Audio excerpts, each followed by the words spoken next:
ఎప్పుడు పూజా మందిరం కళకళలాడుతూ ఉండాలి, ఎప్పుడు నిత్యమల్లి పూలతో ప్రకాశిస్తూ ఉండాలి, దేవతల విగ్రహాలు చిరునవ్వుతో ఉండాలి. అప్పుడు ఆ ఇంట్లో లక్ష్మీదేవి ఉంటుంది. ఖచ్చితంగా ఆ పూజా మందిరం కళకళలాడిపోవాలి. ఇది ప్రధానంగా నాకు మొహమాటం లేదు చెప్పడానికి. ఇల్లాలి బాధ్యత.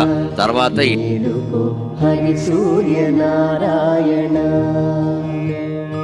పొడుస్తూ భానుడు పొన్న పువ్వు ఛాయ, పొన్న పువ్వు మీద పొగడ పువ్వు ఛాయ. పొడుస్తూ భానుడు పొన్న పువ్వు ఛాయ, పొన్న పువ్వు మీద పొగడ పువ్వు ఛాయ.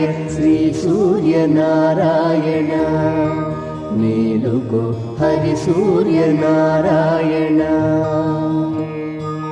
ఉదయిస్తు భానుడు ఉల్లి పువ్వు ఛాయ, ఉల్లి పువ్వు మీద ఉగ్రం